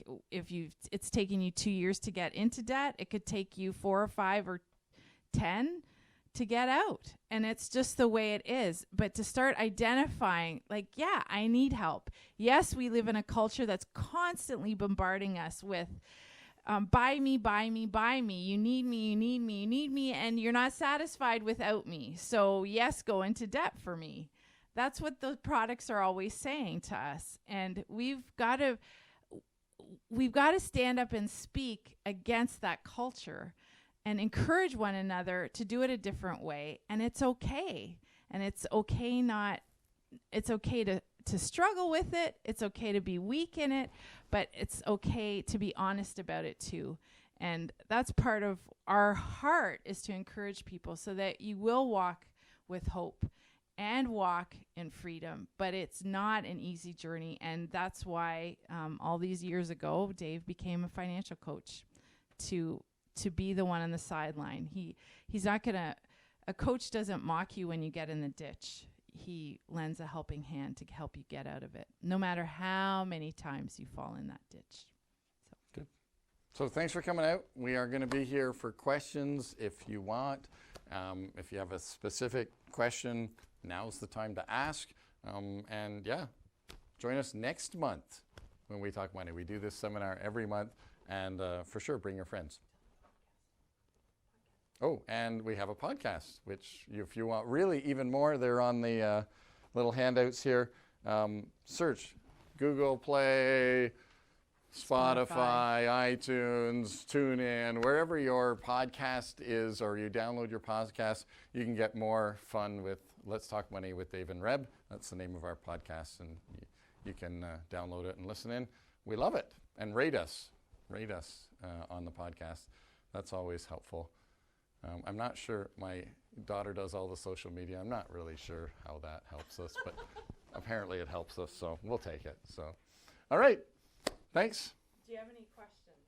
Yeah, I just have a few questions actually. So for my situation, my only, I guess, liability is my OSAP student loan. Oh, yeah. But so I want to pay, and it's a big chunk. Mm-hmm. So I want to, get rid of that as soon as possible. But I also want to save for a down payment for a home. Right. And I also love to travel.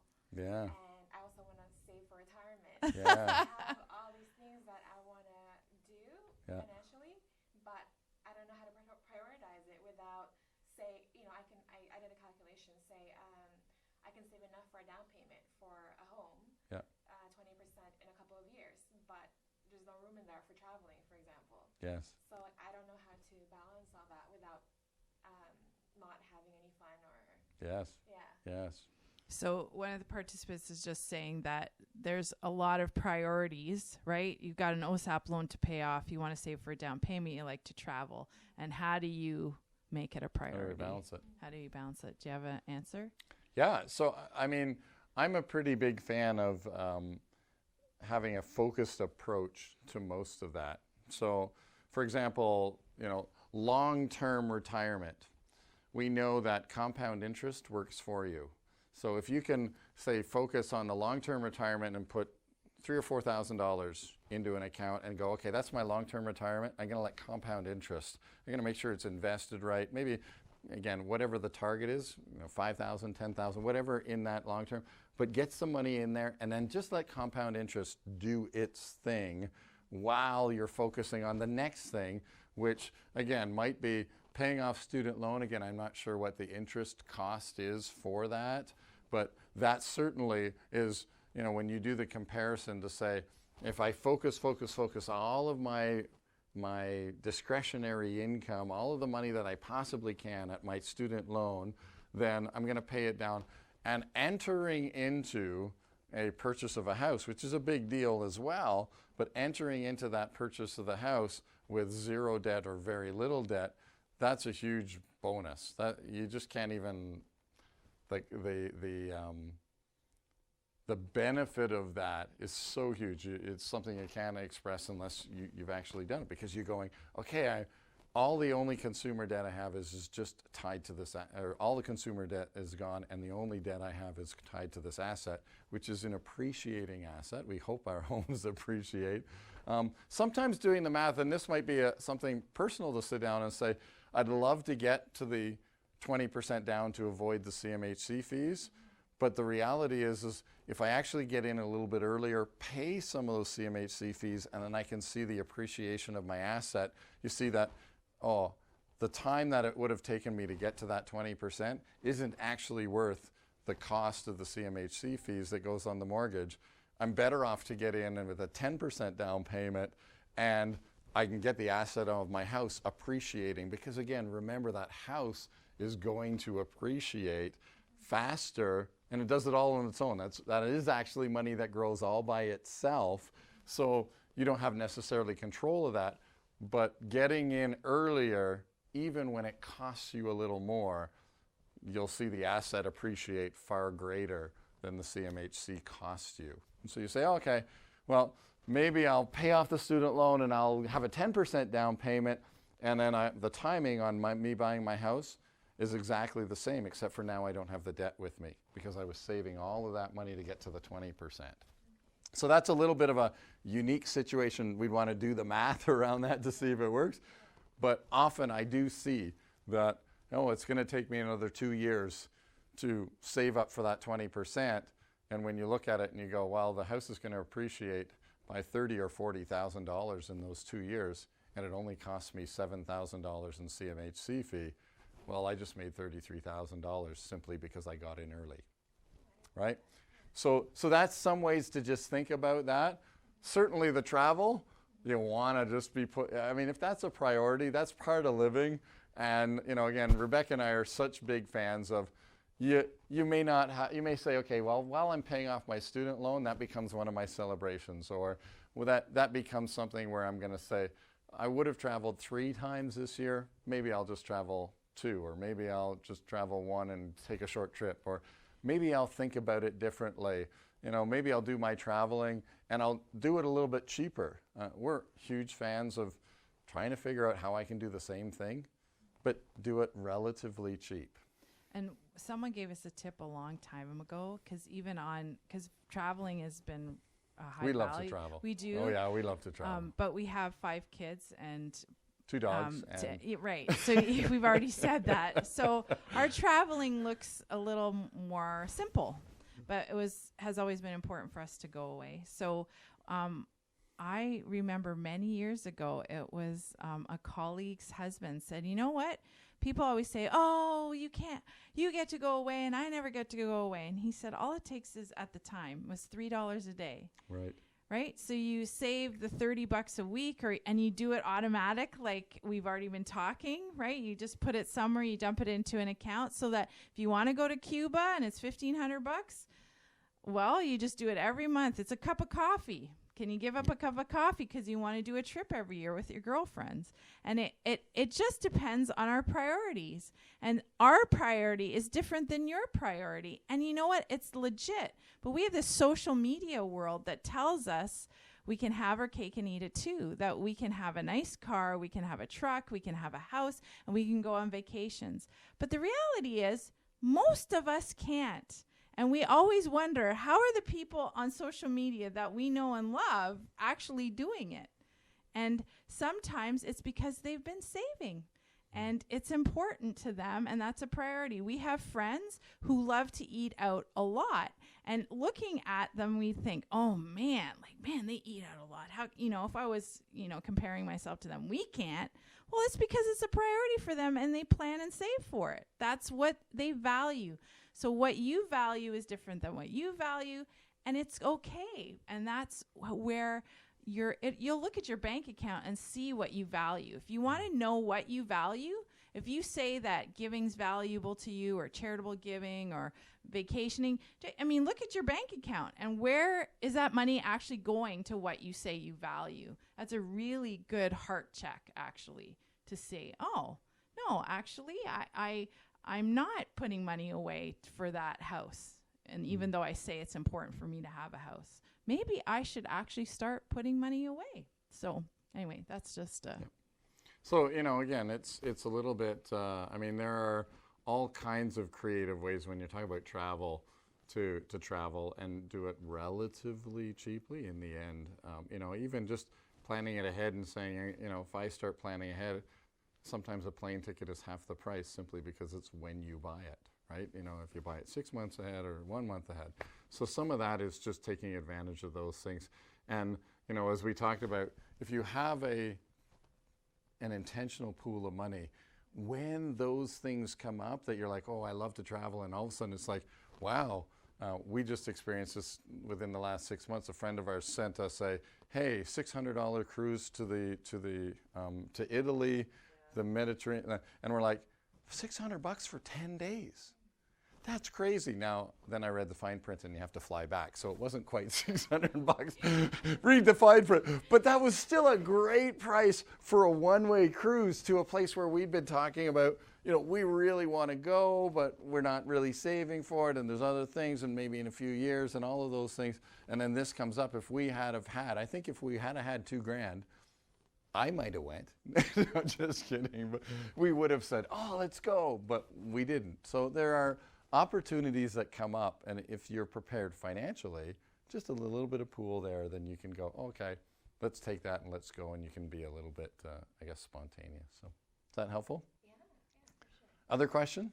Yes, I know you said you had one or two. So. Yeah, I just have another one, because I've started to really get into personal finance lately. I've been reading books. Good. I'm listening to podcasts. So one of the keywords I've been hearing a lot is the FIRE movement. Okay. Financial independence, retire early. Yeah.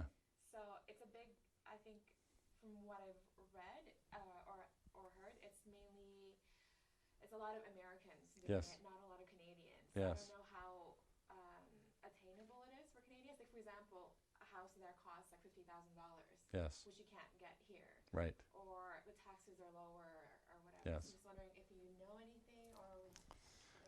So interesting. I'm just going to just summarize because folks can't hear. So you said FIRE. So the FIRE movement. The FIRE movement. So financial independence, retire early. And there's a lot of talk about that on podcasts and books. And is it are you hearing it in Canada or just predominantly from the States?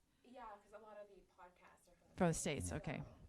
Yeah. So the FIRE movement's interesting, and I love the FIRE movement because it's a little bit of a kind of a pushback against what is the norm, right? Like the norm is to wait until you're 65 to retire. Exactly. Work at a steady job for a good company for 35 years, retire with a pension, And the FIRE movement is based on a couple things. I mean, as I understand and what I've read is one is that get creative, and really short amount of time, focus your okay, well, I want to create some passive income. How do I do that? Real estate is one of the ways that in the States, there was a huge opportunity over the last, since 2008, really.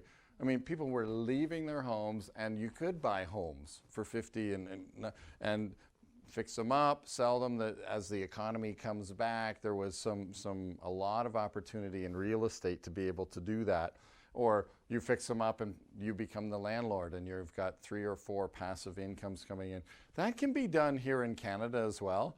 You need to be a little more strategic. The rules are a little bit different.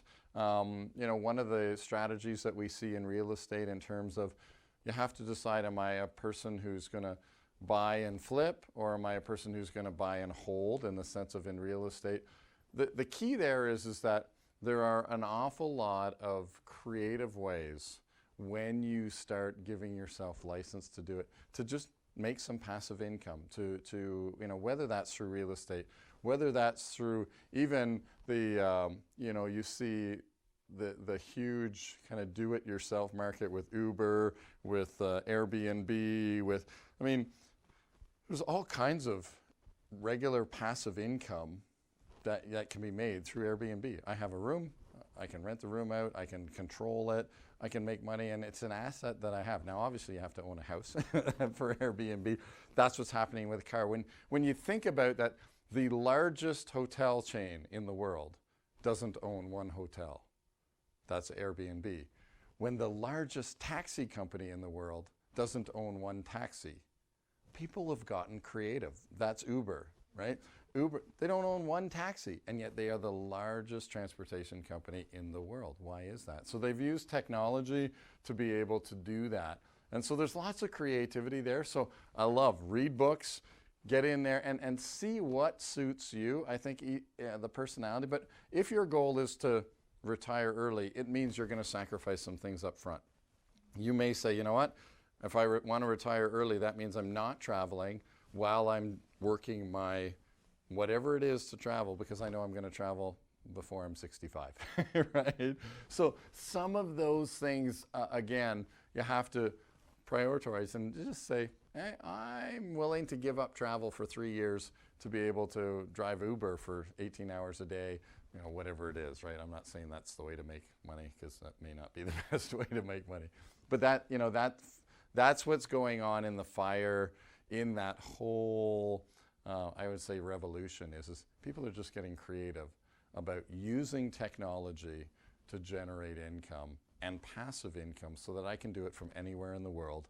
I can go and do my travel, and I can still sit down at the end of the day. If I have an internet connection, I can do my work. I can generate some income. And technology has allowed us to do a lot of that. So it's, again, there's huge benefit of with technology to be able to create the life you want to live outside of the 9 to 5. Because I think that's one of the impetus of the FIRE movement is, I don't want to be chained to a desk from 9 to 5. Like, okay, I want something different. And so how do I create that for myself? So be creative, read lots of things, find the thing that you get passionate about, for sure, be doing it passionately, and then anywhere in the world, technology allows us to do that. Any other questions? That's it, yeah, thank you. You guys are great. Okay, good. Thank you. Perfect. We're done. Thanks for coming out, and join us next week, or next month, when we talk money.